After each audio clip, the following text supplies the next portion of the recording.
From the atrocities of the past to the argument you had with your friend last week, humanity seems to have a surprising affinity for cruelty. We are often unkind, indifferent, and capricious, even when we seem to get no benefit from it. John Mill once said that all it would take for evil people to achieve their goals would be for good people to stand by and do nothing.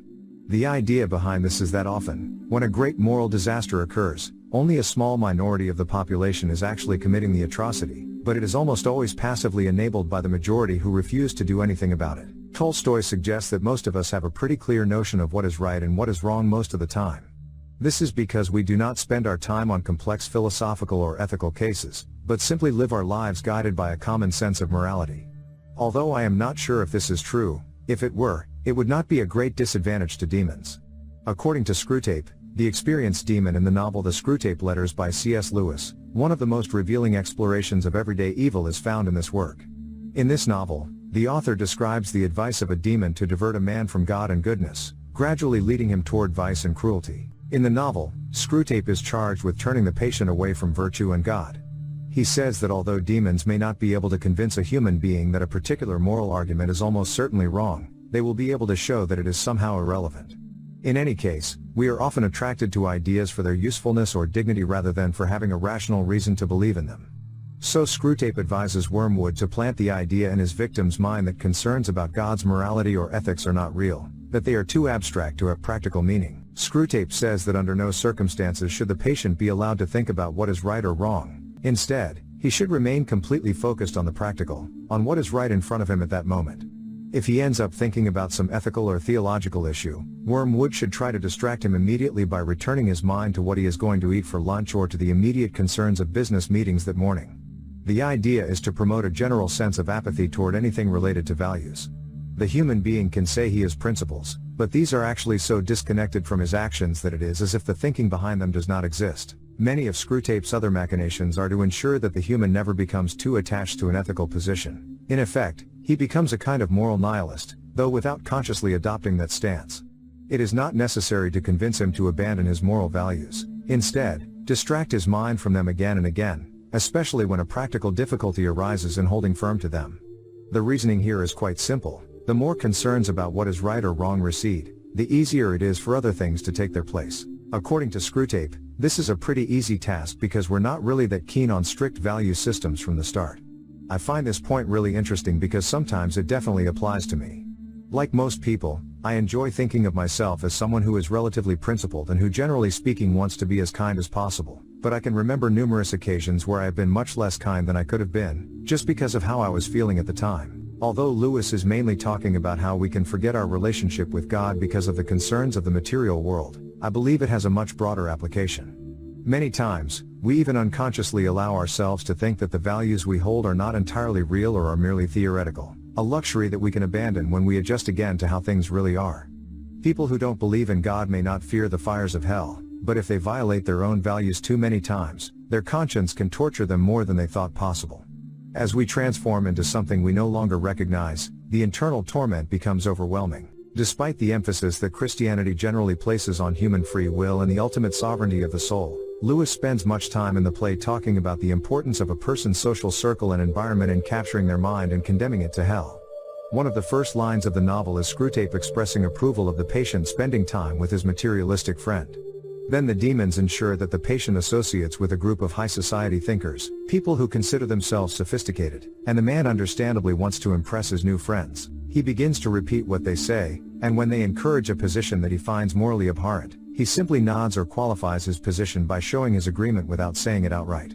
Screwtape finally wants him to develop some kind of divided personality. Praying in church, he will consider himself a good ethical Christian, but the next day he will despise these same principles at dinner with his new social circle. All this will help create a state of mind very useful to demons, a mixture of self-justification and deep hypocrisy. On one hand, the victim may call himself a good person, but on the other hand, all his habits will slowly deviate from his principles and align with what is most convenient at that moment. This should happen so slowly that the man will not even notice until one day he discovers that he no longer knows what is right or wrong, but only what is useful at the moment. This will turn him into a kind of moral Machiavellian, and since it is often more convenient to be cruel than kind, it will be very easy to lead him toward brutality. Again, we see the link between apathy toward values and making cruelty the path of least resistance. Screwtape says that one of the most useful states of mind a demon can instill in its unsuspecting victim is frivolity, i.e., the refusal to treat any issue, whether moral or otherwise, with seriousness or commitment. He wants the patient to become so immersed in irony that he forgets what he believes and stops caring about the truth altogether. Perhaps most disturbing is that just because we are in good company does not mean that we are at peace. In a moment, the victim joins a group of good-hearted people, firm in their principles, constant in their faith, and selfless in their love. But Screwtape points out that this is a wonderful opportunity to foster a kind of pride. Instead of seeing how these people alert him to his own faults, the man is led to think that because he is in their company, he must be good and kind like them. Instead of emulating their qualities, he is encouraged to look down on anyone outside his inner circle. Far from finding a motive for selfless kindness and generosity, man instead fuels division and hatred. According to Screwtape, the axiom of hell is that of self-interest and the happiness of his master, that is, the twin propositions of I care about me and you care about you. This is a classic C.S. Lewis thought, where pride is not considered as much as simply thinking too much about yourself. This makes sense because the common thread of how demons use social connections to gradually erode the victim's values is always to encourage them to foster some form of division or selfishness. Rather than the company of people he admires making him more humble, it leads him to condescend to those outside his precious inner circle. Even worse, he allows his socialite friends to split his mind in two, turning him against himself and sowing an internal division that coincides with the external one. We often turn to others to give us cues on how we should behave, so there is a strong argument for being very cautious with the people we spend time with, especially if we notice that they are slowly becoming crueler and less kind. On the other hand, Lewis shows that with a certain approach, even friendships based on virtue can encourage our worst instincts. It is important to point out that the sense of superiority toward one's fellow man has been a key component in some of the greatest atrocities in history and in a great deal of worldly evils. Also, moral self-sufficiency has allowed people to do horrible things and still get away with it, holding on to the idea that they are somehow good people or the right kind. In such a situation, we may not even realize how much we have betrayed ourselves and others, all for the sake of our false ideas of superiority. Screwtape makes some excellent points about how we can fool ourselves into thinking that we remain true to our value systems even when we haven't acted on them in years. In his Confessions, St. Augustine often speaks of evil as if it were a form of ignorance. He describes how his life before conversion was full of illusory pleasures but denied him any true sense of fulfillment compared to the theological glory he found later. I think this touches on a topic that is very dear to Lewis in the Screwtape letters, the role of fantasy and illusion in fueling cruelty and keeping away kindness. In one of his letters, Screwtape explains that there are three parts in a human being: fantasy, the intellect, and the will. Much of Screwtape's advice focuses on ensuring that man never allows anything good to come out of the realm of fantasy while the cruel, the mean, and the unkind dominate the will itself. For example, man should fantasize extensively about doing good. Maybe someday he becomes a great spiritual leader, or he can say that he will leave everything to charity when he dies. The two essential ingredients are that it must be very far in the future and also be potentially unattainable. At the same time, it must be enough to capture the imagination of the victim so that the fantasy almost seems real. The dangerous thing about imagination is that a very detailed fantasy can be so convincing that it seems that we have already reached our goal. On the other hand, in the world outside fantasy, Screwtape advises that the victim be guided toward bad mood and resentment. His pride must be inflamed so that his kindness stops being generous and instead becomes transactional. He must convince himself of his intellect so that he looks down on the opinions of others. Screwtape said, "Let him console himself by imagining again that he has already done a gigantic good for the world or that he will certainly do so in the future. What are 1,000 trivial brutalities compared to the greatness of his benevolent fantasies?" This is a true piece of malevolent genius on Screwtape's part, recognizing that it twists us into knots to remain convinced of our fundamental goodness even when there is very little physical evidence that it exists.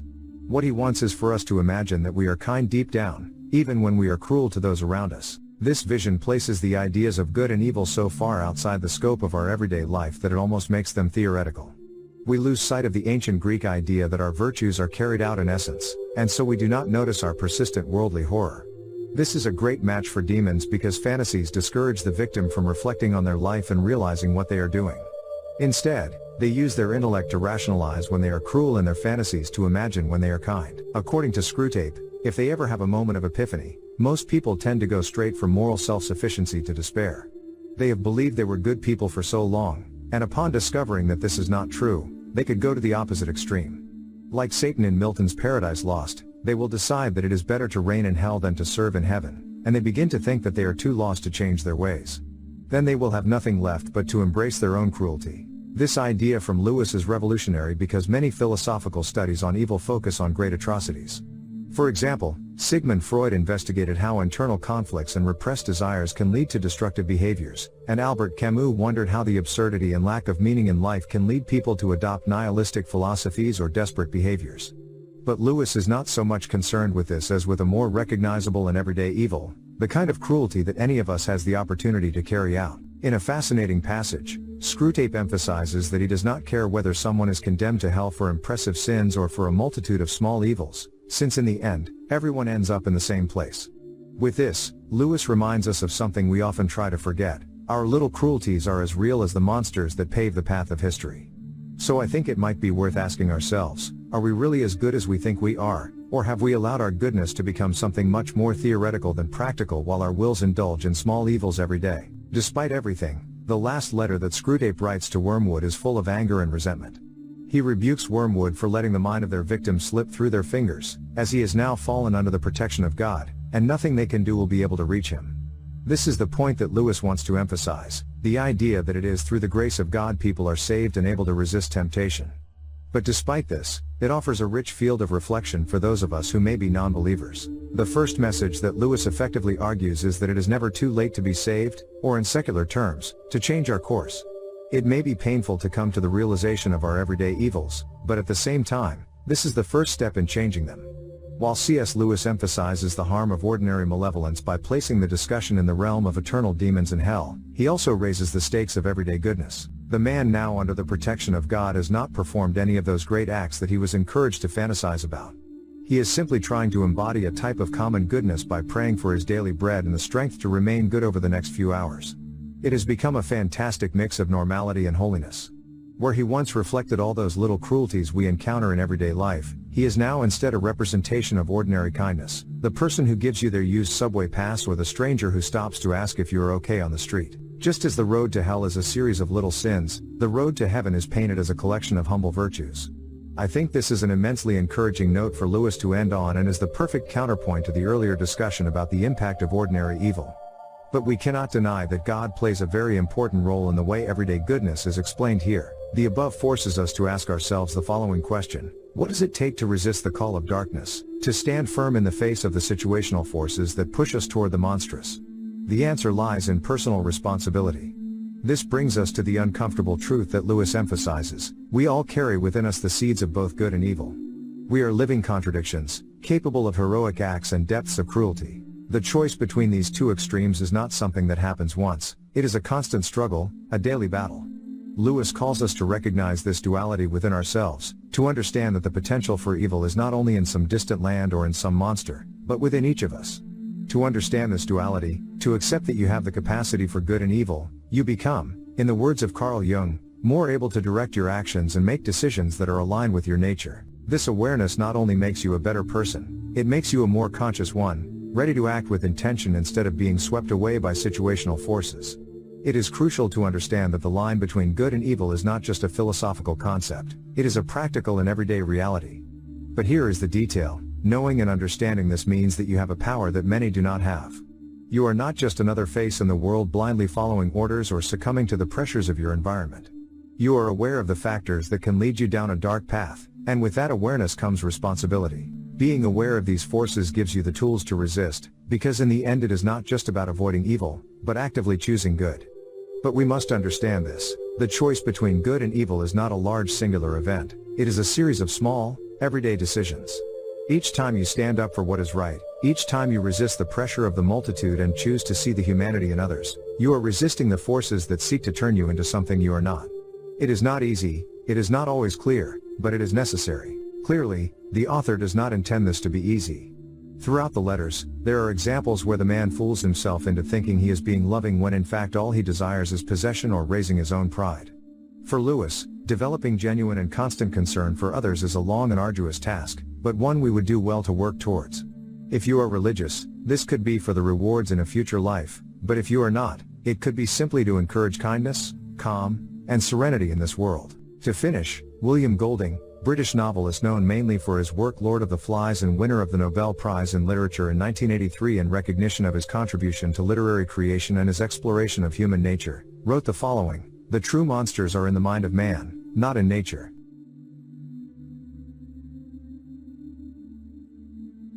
Remember to subscribe and hit the like button for more videos and to help us reach more people.